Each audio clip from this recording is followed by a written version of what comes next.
Let's take a very important question as a start. What is quality in education? And in fact, a very difficult question to answer. There are many things that we have to take into account, and we learn certainly that the learning environment and how it is created is a crucial point. Everyone has ideas about that. Secondly, you can look at the output and say what the school or the setting is producing, in a sense, as the outcome of what they do with their learning environment is critical. And I think it's the most important thing. And also there we know that we have to go further than language and mathematics, and other things should be part of that. But we can also have a smart solution if we want to look at what would be the easiest way to know if a setting in early years, from babies and toddlers up to higher education, is doing a good job. And there I would say the process-oriented approach is the solution. Because in the process-oriented approach, we ask ourselves, what kind of experience is it to be here during these lessons? What does happen in the child, in the learner, in the student at that particular moment? And a lot is going on cognitively indeed, but we have learned that there are two qualities that should be part of the experience of these children. And the first is well-being. Isn't it evident that when you are somewhere in that setting, in a school, in the class with a teacher, that you feel okay, that you don't feel threatened, that you can feel that you can be yourself, that you can ask questions, express that you have a difficulty with something, but also more than that, that the atmosphere is positive, there is some humor, you like to be there, you enjoy the connection you have with the others. But well-being in this sense is not enough. You expect also another quality during something in a setting that is called educational, and that second quality in your experience is involvement. Not involvement like being involved in an accident and involved in a crime or whatever, but involvement in the meaning of total concentration, being totally fascinated, being engaged in what you are doing, and going the full length of your capabilities. You put them in, you are at the very limits of what you can. It challenges you. And in fact, it gives you an enormous satisfaction, so also kind of well-being, which is the satisfaction of feeling that your exploratory drive, your sense of getting grips to reality, is growing. And that fascination is enormous, as a satisfaction is huge. From the age of babies and toddlers already.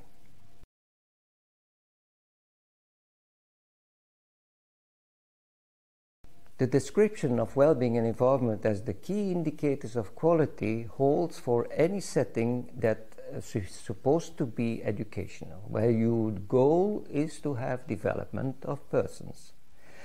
And it holds for any child, whatever its age, whatever its background, even whatever its capacity is, always, if there are no moments prevailing of well-being and involvement, there is no quality. So we have to go as far as we can, especially with children who have a background maybe, or a profile that is not the same as the mainstream. There, for all children, but there particularly, you would focus on how they feel well-being and how involved they are in the activities that you offer. You have children that are not mastering the language, for example, or have a totally different cultural background, who struggle with adapting to context that is totally new to them, and that would be problematic for any child that travels around. Well, also there, it's particularly important that you get as close as possible to the child. Who is he? How does he feel?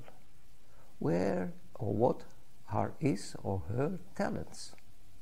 What is his or her main concern? Where do you see that you have to address some parts of his development that, if you don't do that, will lead to a problem? And certainly it's obvious that investing in the language development, because that is part of the transition, and certainly language is a key point to grow in such a way that your well-being and involvement is high. Well, you will then be particularly interested to find out what would be the most powerful and effective learning environment to do so. What we know for sure is that concentrating on this child or these children in a group and a setting is not enough. They are part of a life that is broader than just themselves and what they bring in. You have the group. If the group climate is not positive, is not one in which you have relaxation, in which you don't feel threatened, there's no pestering, for example, in which there is an opening for whatever the profile of another person, there is respect for that. Well, if you can have a context created by the adult and the other children that allow a feeling of, I'm welcome here, it's all right to be here, well, you miss a very important part of the conditions you have to create to develop even language development or whatever part of the curriculum. And from there, I think we understand that it's not just the curriculum that you bring in, it's not just development of involvement that you want to seek, and for every child it can be a different aspect that you have to use. Maybe more material for some children, adapting the difficulty level that you have. But one of the things that we can hold is that the group and the teacher and the children that come in are creating an interaction in which you get synergy. 1 + 1 is 3, because they make one another stronger.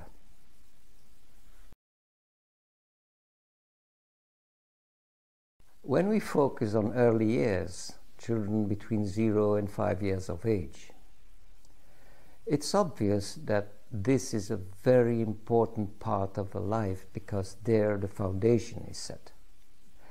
And we are now in this era far away from the idea that we have just to keep them safe in a certain environment and that's it, and when they are growing up then they go to the real school and can develop when they are 6 years of age.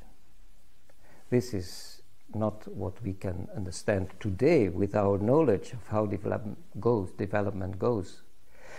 So it means that we have to put early years at the top of our priorities, because what we can do there will make sure that they will develop in a higher status later on, but more important even, that their mental health will be secured once they get in other contexts that will be very challenging, and life is challenging, and not in the least for the adults later on. There is enough scientific understanding that if you don't create an absolute, perfect and strong learning environment for these children, younger children, that you lose a lot later on. It costs society an immense amount of money to recover from that, and it will certainly never be able to heal it totally. So what we need from the start is to take well-being and involvement seriously, to make sure that every child gets the positive context that leads to feeling okay in that context. And they are vulnerable, they are very young still. And at the same time that there is a high level of involvement, that they really engage in activities and show a high level of a concentration. Now, strangely enough, I have learned that it seems that children are born with a kind of sense of wonder that for us makes it very easy to create context in which there is high level of involvement. I've been astonished by video clips of children of a few months and already showing this concentration while they are trying to grab something hanging above their bed or whatever, and how long they could continue to do that.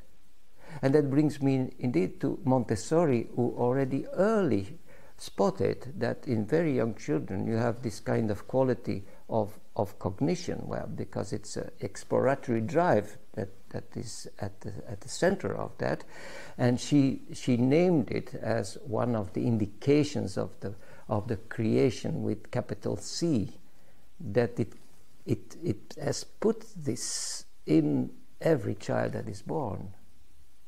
And we can indeed regularly be astonished by what the concentration we see in children for many things. Last time someone noticed and said, for nothing. They don't need anything.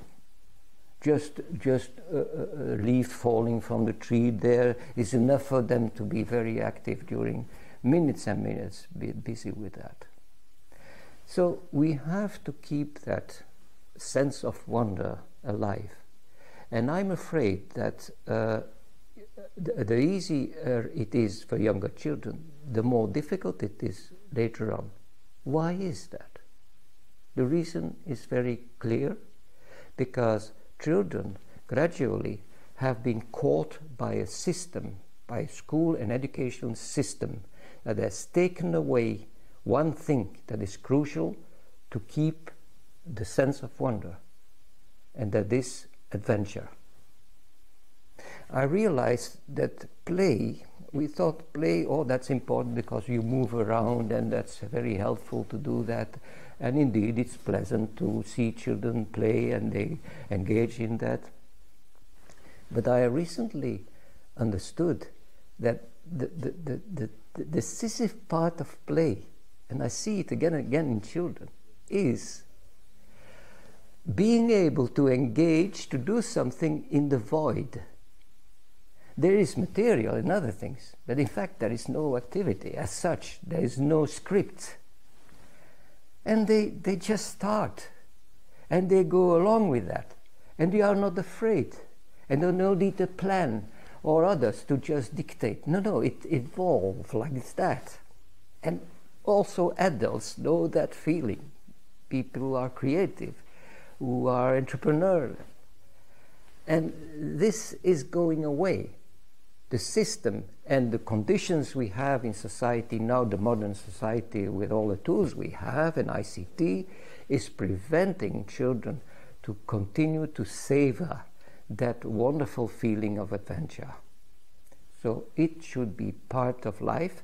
The school should be a place that gives you the sense and the possibility to experience, to savor, to get the satisfaction of adventure. And we have to start early with that, but we have also to keep it in the years after early years.